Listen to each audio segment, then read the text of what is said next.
My name is Gabe Harper. I teach American government here at St. Charles Community College. And I'm going to be doing a presentation today on student activism on college campuses.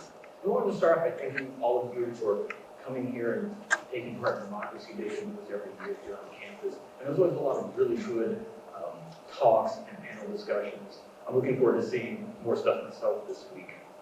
And originally, when I was going to do this talk, I was going to do kind of a broader talk on student activism in general, student protest, student government, and then, kind of in the interest of time, I decided to cut it back to focus mostly on student protest movements. And I will, at the end of this talk, discuss how these protest movements fit into kind of the bigger picture of how students like yourselves can influence what happens on the college campuses that you attend.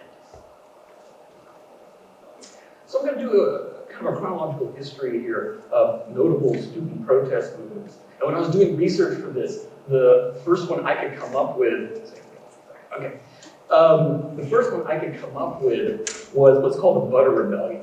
And this was at Harvard University. Harvard was the first institution of higher learning founded in the United States. It was founded, I believe, in the 1630s. And Harvard had this tradition, they kept this up into the mid-1800s, where they liked everybody to eat collectively. They kind of mandated it, right? If you're a student going to Harvard, at that time it was all young men.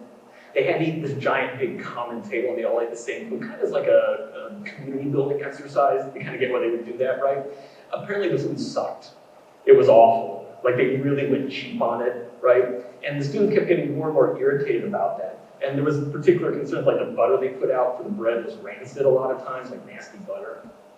And so in 1766, so this is before the United States even becomes a country, right? When the US is still a colony, what would become the United States is still a colony of Britain. A prominent student stood up and declared, "Behold, our butter stinketh. Give us therefore butter that stinketh not." I love that quote so much I had to put it right in the PowerPoint there. And when the butter stinketh, that's no good, right? This is stinky butter. So he stood up on a table and railed against the butter stinketh, right? And he got in trouble with the school. They said he acted inappropriately, you're disrupting him, things like that. And they suspended him. As a result of that, you can see this is an illustration made at the time. The students started protesting in the cafeteria, flipping over tables and things like that, and marching outside. After a couple of days, the college president at Harvard was threatening to suspend like half the student bodies that were taking part in the protests. But eventually a general amnesty was declared. Okay, you all just go back to your classes. We won't punish any students for this. And we'll try to make sure the butter no longer stinks. I mean, that's, so that you can see it kind of as a victory for the students there. And this is the first student protest movement I know of happening in the United States. I thought that was an interesting example of that. Let's move up into the early 20th century here, about 100 years ago. At Fisk University, there was a really important student protest movement there. Fisk University is in Nashville, Tennessee, and it's a historically black college. Always has been. Around 1915, a new college president was named. I gotta point out, a white guy, right? So he's named as the president, and he starts collecting more and more power to himself and cutting back the influence that students have over their own college. So he does things like he dissolves the student government. They no longer have a student council or a student body president anymore. He shut down the campus newspaper. He got rid of the football team and the baseball team. And he banned most extracurricular activities. He claimed all of this stuff was distracting students from learning and gaining an education. W.E.B. Du Bois was an alumni of Fisk. For those of you who aren't familiar with him, he was an important civil rights leader in the United States in the early 1900s. Du Bois, at the time, his daughter was attending Fisk. He was an alumni himself. His daughter was attending there. And in 1924, the college invited W.E.B. Du Bois to come address the student body. He was an important alumni, very prominent in the black community in the United States.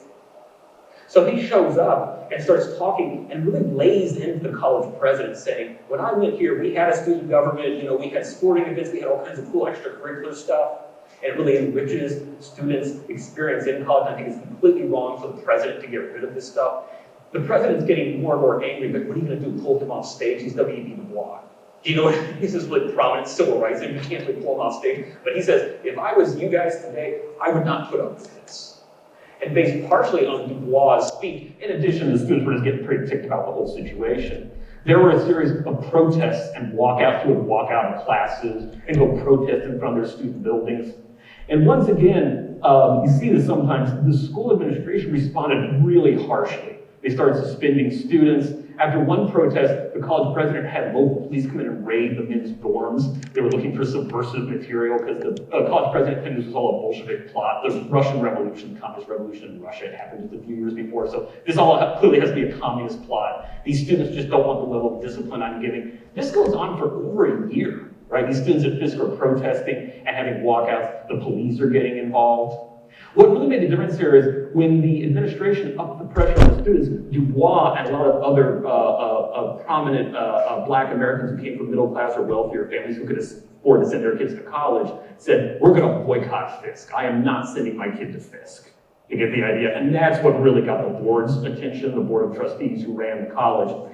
And the president was eventually kind of forced to step down. And the new president came in and restored a lot of these things like student government, the student newspaper, sporting events, things like that. So once again, it takes a while, but the students once again seem to win here, right? And get most of the demands that they initially had. Now move up again, about another 40 years into the future. You get this important, it was not a Supreme Court case, it was an appeals court case. Dixon versus Alabama. A lot of college students in the late 1950s, early 1960s got involved in the civil rights movement that was going on at the time, right? A lot of students were going off of campus, particularly in the South, and taking part in sit-ins. You've seen the pictures in the films, right? They would go into like segregated restaurants or diners, sit down as usually a group of mixed people, white and Black persons together, and refuse to leave, right? To protest the fact that this restaurant was segregated. So you had a lot of students taking part in this. There were several students at the University of Alabama, these were Black students, who had been taking part in these protests off of campus. And 4 of them received a letter one day just saying, you've been expelled, pack your stuff and get out. And that's all it said. It had no justification. There was no chance for them to appeal their expulsion. And one of these young men was named Dixon, hence the name, Dixon versus Alabama. So this student and the other 3 who were involved sued the state of Alabama in federal court. Eventually this gets to a federal appeals court, the 5th Circuit Court. This is one of the 12 federal appeals courts in the United States. And they issued an important ruling in 1961. They say, first of all, students at public colleges, SCC would fall into this, we're a public college. Students have a right to free speech. They have a right to express themselves, to go off campus and take part in activities. If they broke the law, okay, they can be arrested and punished for taking part in these sit-ins, but they have the right to express that they're opposed to segregation. They have the right to be involved in the civil rights movement. And this is also really important. This court said, when you're attending a public college, the college can't just dismiss you or punish you at will.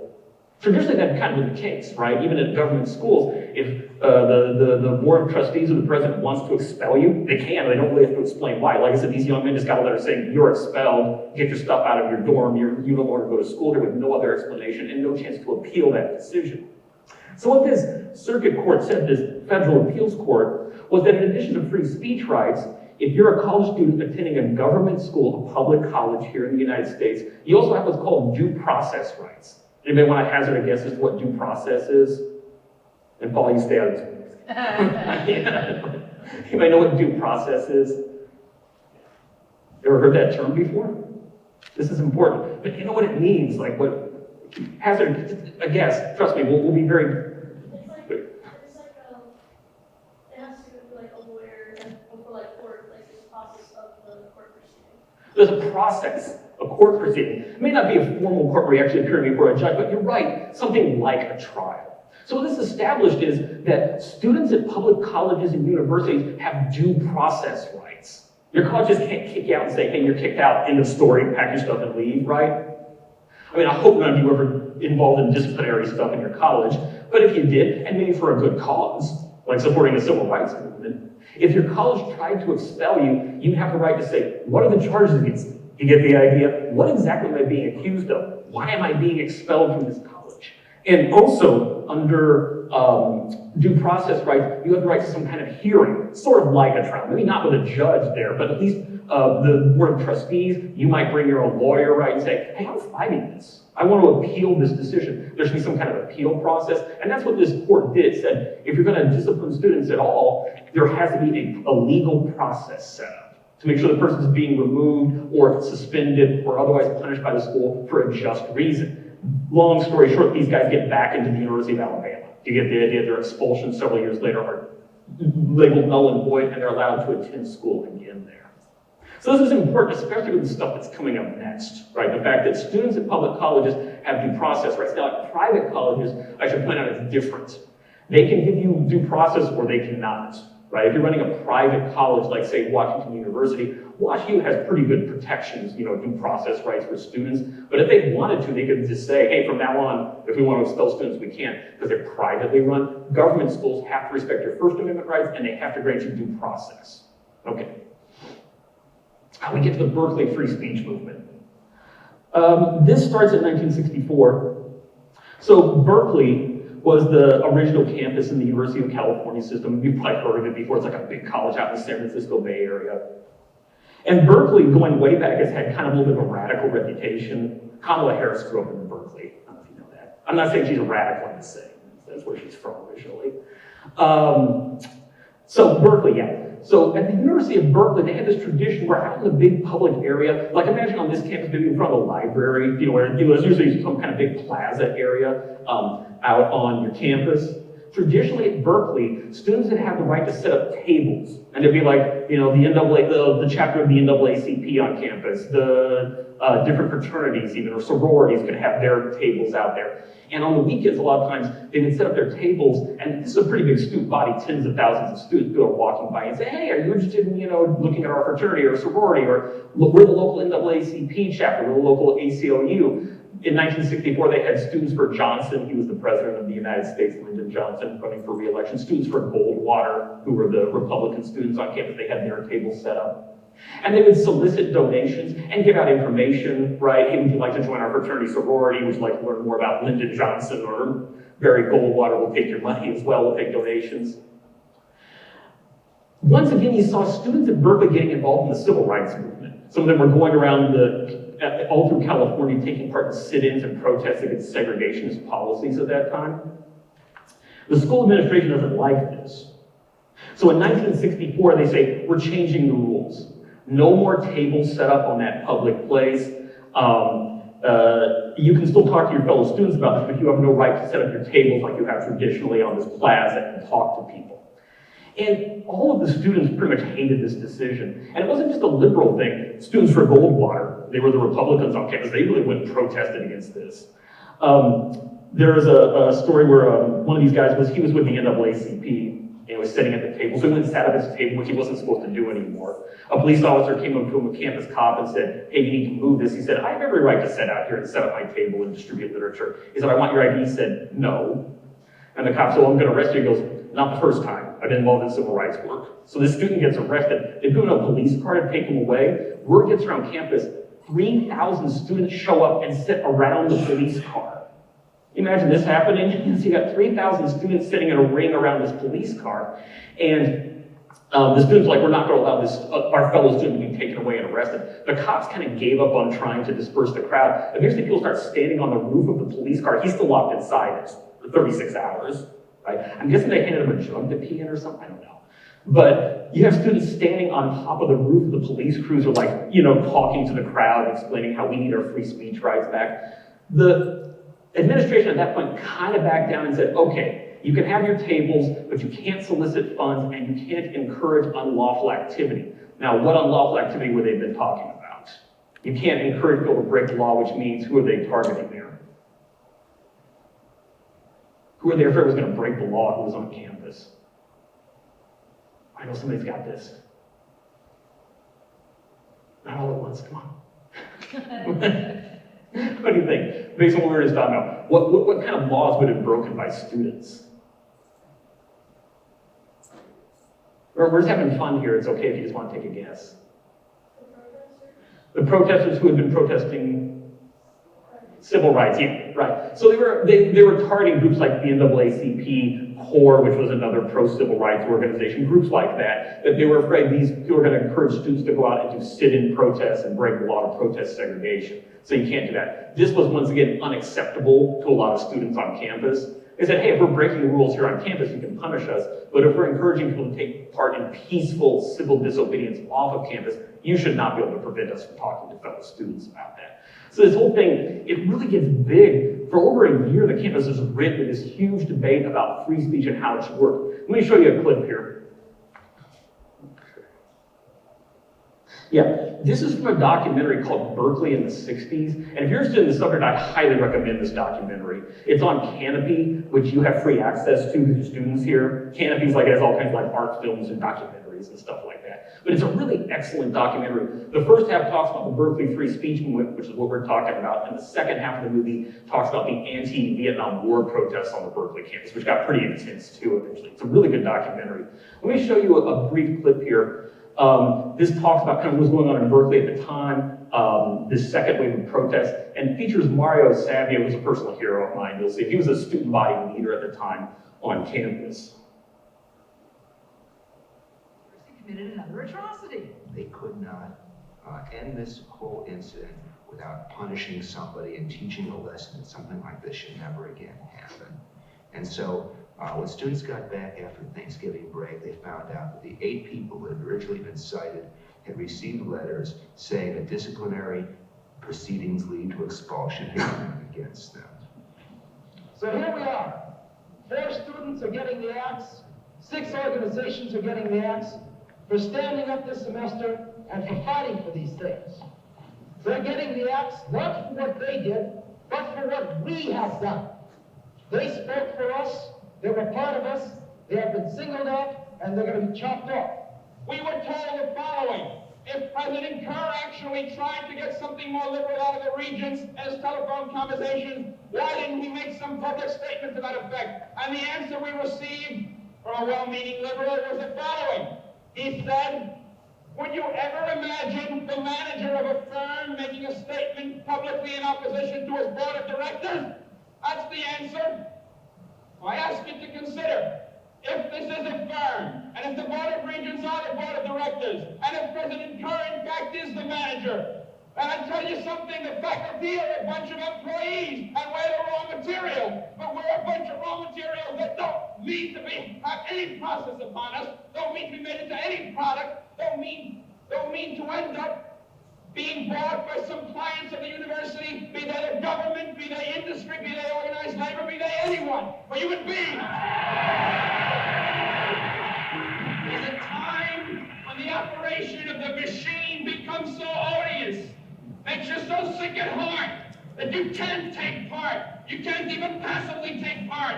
And you've got to put your bodies upon the gears and upon the wheels, upon the levers, upon all the apparatus, and you've got to make it stop. And you've got to indicate to the people who run it, to the people who own it, that unless you're free, the machine will be prevented from working at all. Pretty passionate stuff, huh? Marissa really inspired people. I mean, there were like thousands of students showing up to see him speak every time he spoke like that on the campus.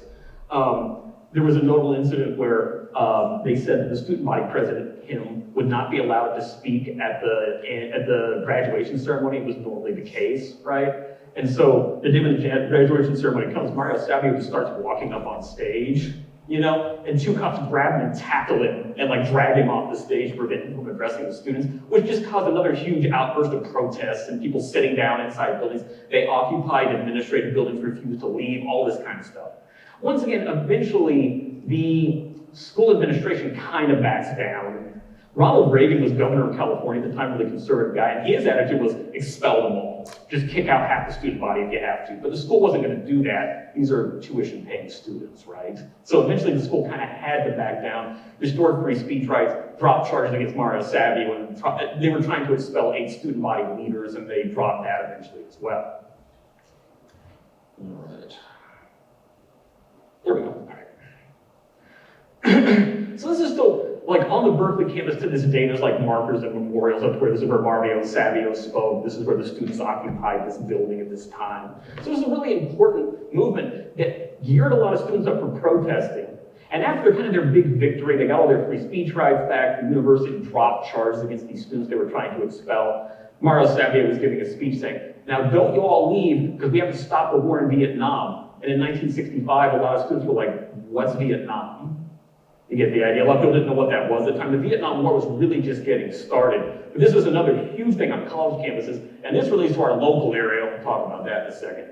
But as the Vietnam War continued to, the number of American troops in Vietnam continued to increase in 1966, 67, 68. Kind of parallel to that, you have students also getting more and more involved in a protest movement. This was also a dodgy thing to do at the time, because if you were attending college, you were a young man attending a college at the time, you were exempt from the draft. This is one of the reasons college admissions really explode during the 1960s, right? You're immune from the draft. You can't be drafted and sent to Vietnam. You get expelled by your college. They will inform your local draft board. They're real jerks about that kind of stuff, right? So you have increasing protests on college campuses throughout the 1960s and early 1970s, urging the United States government to end the war. Now you could ask, what does your college campus really have to do with the Vietnam War, right? That's where ROTC comes in. Anybody here know what ROTC is? Army College, right? It's a way to train people who are going to go to West Point, Annapolis, the Air Force Academy, right? It's kind of, my mic just died? Okay, there we go. It's a way to prepare people for a career in the U.S. military as U.S. military officers, right? It's an ROTC program. A lot of big colleges have ROTC programs. Washington University had one at the time. I'm not sure if they still do today, but they certainly did in the 1960s. So a lot of times when protests happen on college campuses, the university would ask, well, what are we supposed to do about it? They'd say, one, we don't want military recruiters on campus. Two, shut down the ROTC program. This college should not be preparing people to join the Army and go fight in Vietnam. It should not be something we have here on our campus. The student protest really boiled over in 1970 after the Kent State massacre. That's in Ohio. Kent State University is still there. It's a public college, a public university. And at Kent State, there was a protest against the Vietnam War. Students become unruly. Some were throwing rocks at police officers. They called them the Ohio National Guard, who were untrained and not really prepared to deal with the situation. Guardsmen eventually fired on unarmed students, killed 4 and wounded at least 7 or 8 more, some very seriously. This really inflamed tensions on college campuses, and in the days after the Kent State massacre, a lot of these protests on campus turned violent. I mentioned here this affected our local area. You see the headline there from the Post-Dispatch. I think it was the night after the students were killed at Kent State. There was a huge protest on the WashU campus. It was centered around the ROTC building. The local police eventually decided to pull back. They were blocking traffic on like Forsyth and Skinker there, right? The police decided to not inflame the situation more. We're going to pull back. That night, about a dozen students just broke into the ROTC building, ransacked it, and on the way out, somebody set it on fire and burned the thing to the ground. When the fire department, St. Louis Fire Department showed up, students went and threw rocks at them and stuff to keep them away from the building. So they torched the ROTC building on campus. Eventually, a dozen students, the ones who've been directly involved, were all expelled. Some were charged criminally. So this is also going on campuses at the time. Move up a little bit here, the late 1970s up to the 1980s. You had anti-apartheid protests here in the United States. At this time, the South African government was still a segregationist apartheid government. White settlers had moved to South Africa. It's at the very southern tip of the African continent. They had moved there in large numbers from the 1600s up through the 1800s. At the time, white people made up about 10% of South Africa's population. But they had a segregated system. A lot of restaurants, businesses would not cater to persons of color. Black Africans were not allowed to run for a whole political office, to get the idea. So it was a system set up similar to what existed in the American South in the segregationist period. This was called the apartheid system. Students got really involved in protesting apartheid policies on a lot of different campuses across the United States. And once again, you can stop and ask, well, okay, what does our college have to do with South Africa apartheid policies? We understand protesting to say you don't like it, but what are we supposed to do about it? What these student groups were doing is they were asking their colleges to divest from South Africa. Anybody want to guess what that is? What does it mean if you divest? I like we got a response here. We keep relying on the same person. So you got to pick up the slack here now. What does it mean if you want? Our college should divest from South Africa. Remember, guesses are okay. We're having fun here, right? Take their money with them. Yes, thank you. Take their money with them they've invested. Colleges, when they bring in this money through tuition, government grants, etc., a lot of times they'll put it into accounts like that are have stocks, bonds, and then you get the idiot investment accounts, which is a good idea. You got this extra money for the next year. Let's set it in like an index fund. You get the idea of the stock market. Make a little bit more money for the college that way. Investments. SCC has some investments. It's not a huge number. We have some at this college. What these students were saying is when our schools are investing their money, they should never invest in any fund that involves South African companies because they're all white-owned and they're part of the segregationist apartheid system, right? Divest from South Africa. Now, as a foreshadowing, this whole divestment thing comes up again. All right, we'll talk about that in a few minutes. So this goes on all through the 70s and 1980s. Late 1980s, South Africa transitions to an integrated government. Nelson Mandela, who was the biggest protest leader in South Africa, head of the African National Congress, becomes president. So South Africa is no longer an apartheid nation. Back in 2013, I'm trying to do the math now. Wait, how old would you all have been? Yeah, pretty young, right? But you might remember this one. This is how when Michael Brown was killed in 2013 in Ferguson, Missouri. It set off what later became known as the Black Lives Matter movement. It really picks up again in 2020 after George Floyd was murdered by police. So you have a big protest movement on a lot of campuses here. No justice, no peace, familiar with that slogan, right? And you all definitely old enough to remember this. This was just a few years ago.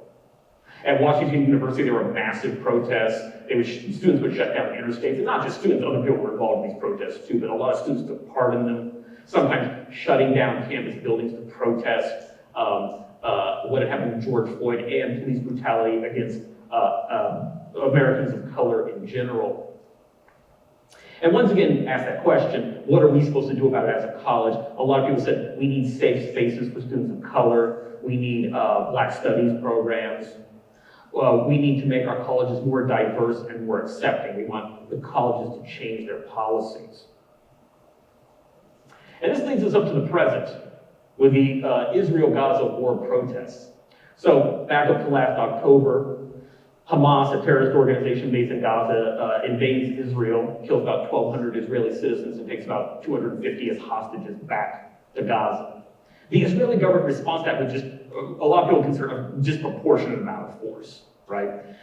The war in Gaza is still going on. You know, the Gaza Strip's only about twice the size of the city of St. Louis. Think of it that way. It's actually a fairly small area with millions of people living in it. Tens of thousands of Palestinians have been killed in these retaliatory raids by the Israeli government. And a lot of students on college campuses have said, like with the South African apartheid system, we ask the colleges to divest. One of the big demands of these student protest movements on college campuses is our campuses should divest from Israel. You get the idea? So we should make sure when our college invests its money, they put in these big index funds on the stock market, make sure there are no Israeli-owned companies on that list. And this is more controversial, but some people have called for a complete academic boycott of Israel. If you really do that, then that means you should not invite Israeli speakers to speak on your college campus, right? You should not attend conferences in Israel, like an academic boycott by people who work at the college. You probably remember from seeing this in the news, but like at UCLA's campus, there was a massive encampment. You saw, there was one at WashU too. So where students set up tents, right? And they say, you know, we're protesting here on campus.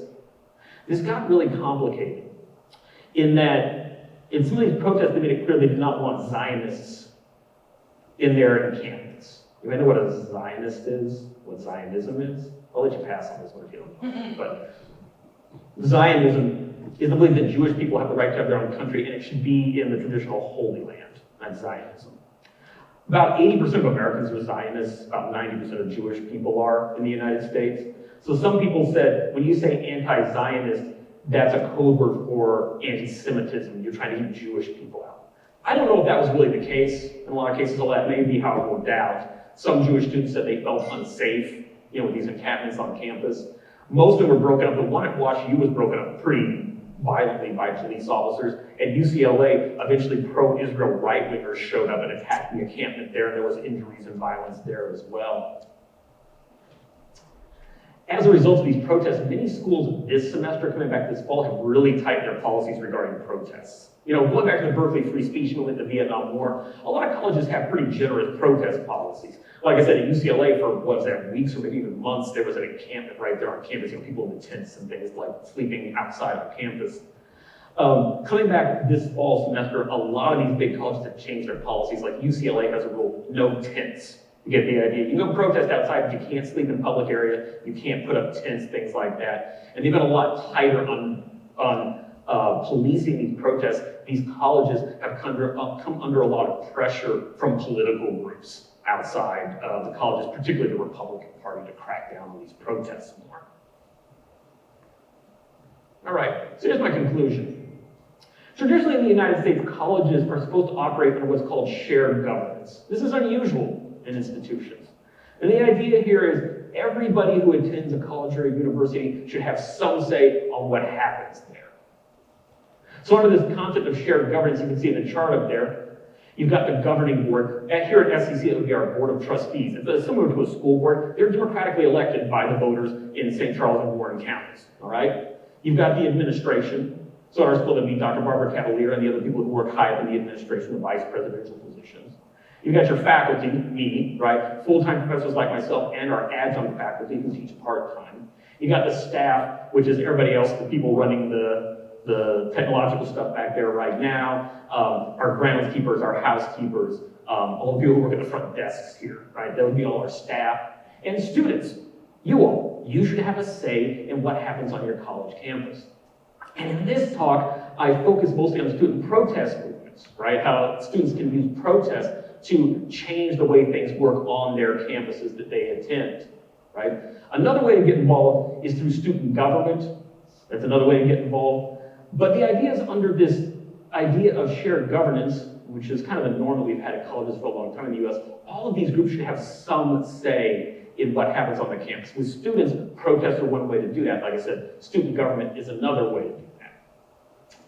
So that's my big conclusion here, is protests are one way of doing it. There are other ways for students to try to influence what happens on their campuses. But students overall throughout our country's history, going back to 1766, have really tried to influence how things work at their own colleges. And I think you're going to see more of these protests in the future. All right. Any questions from anybody? You know what? I can ask you all a question. I asked my students this last semester in my classes. So here at SCC, you might have noticed there were no encampments, right? I'm sure some students don't like what's going on in the Israel-Gaza war right now. They don't like what's happening in the Gaza Strip. But you didn't see widespread protests here, like you did, say, at Washington University, or even SLU, there were protests there. Why do you think that is? That's not an accusatory thing or anything. I'm just asking, like, why do you think that is? Yeah. I think because I saw on the news them beating people at Washington University, and I don't want to get beaten by the police. I think there's excessive force. You're afraid you're going to get beat up by the police, which might be legitimate in some cases. What else do you think? You know, got one here. I think SCC just has better policies and better, I don't necessarily know where your funds are from or who, if you have Israel here, I don't know the other word. Gaza supporters, but like I know if like trans rights are a big thing right now, but your school's very inclusive of that, so it's not something that would probably be protested on your campus because there's nothing you specifically need to change. Yeah, many of these campus policies are different. SCC may not be invested in Israeli companies to start with, so there's not as much to protest. I'll take that. Yeah, you got one too.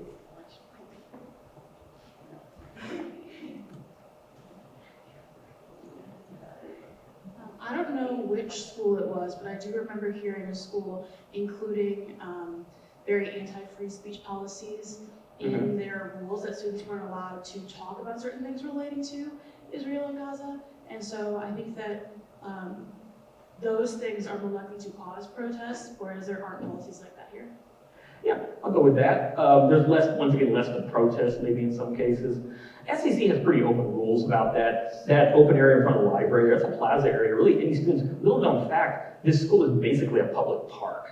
Do you know what I mean? Like outside groups can come there and protest as well. I've seen outside groups, religious groups, you know, proselytizing out there in front of the library. It's kind of like outside people and groups may not have the right to be inside our buildings, right? But in the outside areas, you can just walk around this campus. It's kind of like a public park. Yeah. I also think maybe because this is a commuter college and people watch you, they have to live on campus for a certain amount of period, so you're around it all day, every day. And then I feel like here people take classes and they leave and they have, you know, other things going on, but watch you, you're around it all day. We do have our apartments here on campus. I'm sure you know about those. We do have students living on campus, but not a whole lot. You're right. The large majority of students don't live here on campus. This is what's called a commuter campus.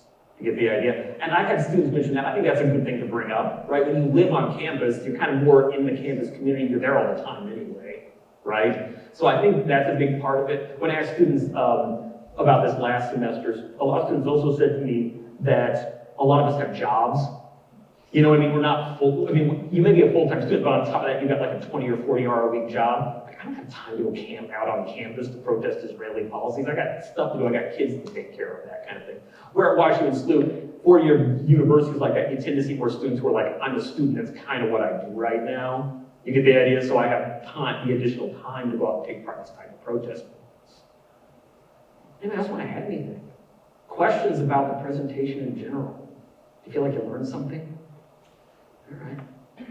Can you explain a little bit more what happened to the WashU students this past spring? Yeah, I have not followed up on that a whole lot. Several were arrested. I know Megan Green was arrested, who's the head of the Board of Aldermen in St. Louis. She was one of the people arrested out there. Wasn't Jill Stein was there. She's the presidential candidate for the Green Party. I don't know if she was arrested or not, but she was out there.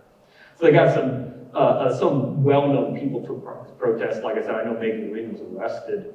I have not kept up with what's been going on with the disciplinary proceedings against those students. Oh, that's the kind of thing, as we've seen in a lot of these historical examples, when you start going after the student protesters and saying, we're going to expel you, that just sets up another way of protest. You get the students don't like the idea of their fellow students being kicked out for taking part in these kind of protests.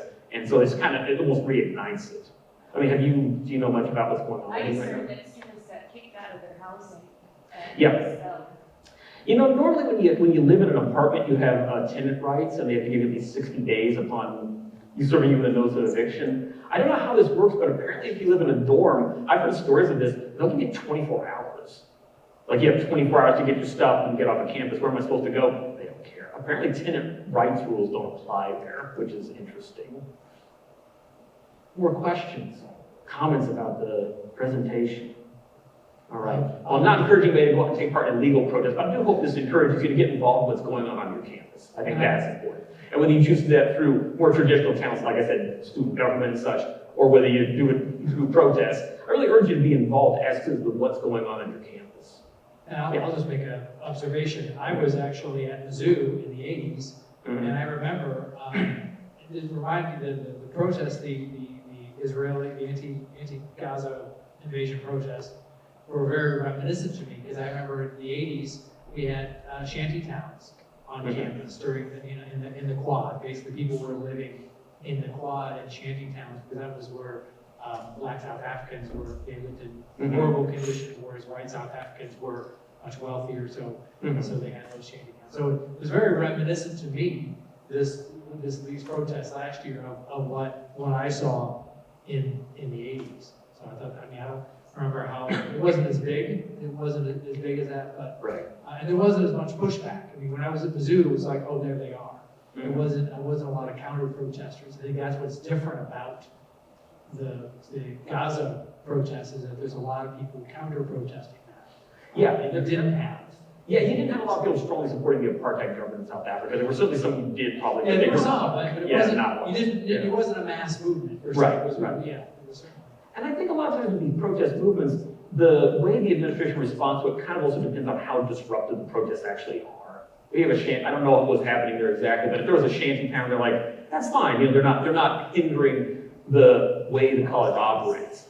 When you start occupying buildings and stuff, right, and refusing to let the administration come in, that's pretty disruptive to your college. And one way or another, you're going to get a strong response from the administration at that point. So you're actually affecting the, the operation of the college. Any questions? Anything else? Over here. Yes, Grace. I was just gonna say, do you have any advice for students who want to find out more about these issues? Like say that they haven't really taken a stance on Palestine, Israel. Do you have any recommendations for them? As somebody pointed out recently, the phone in your pocket is basically a university right there. More, right? You have access to tremendous amounts of material.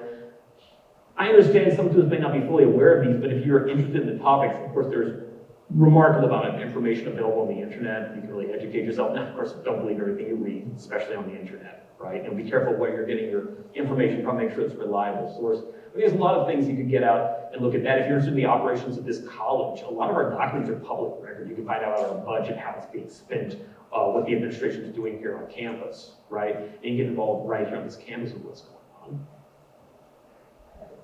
Sure. So anything that students on campus want to protest, is the college a safe space for that? Like for peaceful? I'm trying to think of the last time we had significant student protests. It's been quite a while.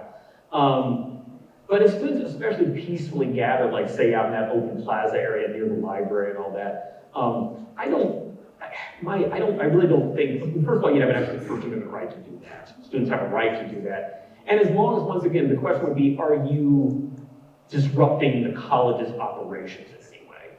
You want to go out there and hold signs and protest? This is my feeling. This hasn't happened in a long time. I don't think there would be any pushback from that. I don't think the police would go out there with like the truncheons and start, running people off. But if you, like I said, kind of up it to civil disobedience, like you occupy a campus building and say, we're not letting administration come in here to do their work, that's when you're going to get much more of a response. Because at that point, you are breaking the law, you are breaking college policies. Can I ask? Sorry, I don't know. Can you hear me okay? Yeah, you're great. Yeah, the question I had to ask is, because you specifically mentioned the, anti-Israel invasion of Gaza protest, counter-protest. When we talk about safe spaces on campus, as we know, in the case of many campuses, it has led, inadvertently or not, to surgences of things like both anti-Muslim and anti-Semitism on campus. So my question is, safe space, that can be a loaded term. And I wanted to know your thoughts on that. It can, and that's kind of, I don't want to get into all the ins and outs of that because it's kind of beyond the scope of this talk, but yeah, the whole concept of safe spaces is a divisive one. I understand people who say we need spaces for women, for persons of color, where they can go and feel safe and be with other people from that group of persons. But some people say it's basically a model form of segregation, right? If you have a space just for women or just for persons of color, and you don't let white men in there, is that a form of segregation? You get the idea. I'm not saying that's true or it's not true. I'm saying it can be very controversial on college campuses, and it does produce strong pushback. As a result of these protests that have been going on recently on college campuses, there's been a lot of pushback, particularly from conservative lawmakers in the United States, to get rid of safe spaces. Colleges are dismantling a lot of their diversity and inclusion programs, especially in states like Missouri, because we have a very conservative state government, right? They're putting pressure on the colleges not to have diversity programs, not to have inclusion programs on campus, which was pretty common up until just a couple of years ago. More questions?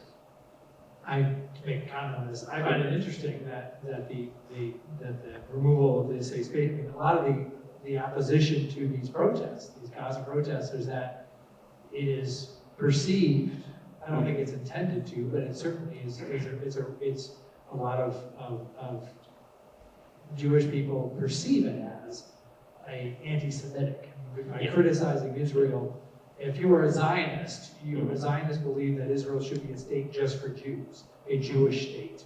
And so therefore, if you criticize Israel, you are therefore criticizing Israel. And so they see that as anti-Semitic speech, and therefore call for a crackdown, which is basically as calling for a safe space. So it's funny to me that a lot of people that don't want safe spaces are the ones saying that we should have safe spaces because you can't be able to, you shouldn't be able to say anti-Israeli comments because that could be perceived as anti-Semitic. Like I said, I'm not taking a strong stand on that myself right now, but can you be anti-Israel, can you be anti-Zionist and not be anti-Semitic? There's different people have different opinions on that. There's a real debate about that in the United States right now. I think you can technically, but I understand some people are afraid that anti-Zionism can easily morph into anti-Semitism. All right, anything else? All right, well, thank you very much. I really appreciate the response and the good questions and everything. If nobody else has anything, yeah. And we have two more events today. One 11:30, I'm talking about comparative elections, how different countries do elections. And at 1 o'clock, we have KDHX, which is a radio station. We're honoring, is this today, right? Yes, okay. It's like, we're honoring Mike Kelker, who was the founder of Democracy Days. 25 years ago, he died suddenly last year.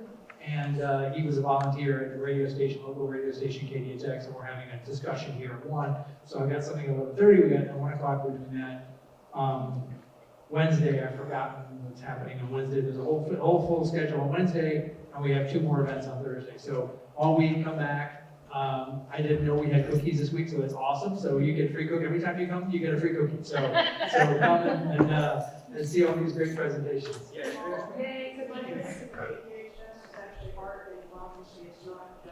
Oh, right. Thank you so much. It's called Art and Democracy. It's talking about the importance of non-traditional sources of democracy. We think of democracy, we think of government and politicians, but obviously radio stations can play an active role in that. So, all right. Well, thank you very much. Thank you so much, Gabe. That was awesome.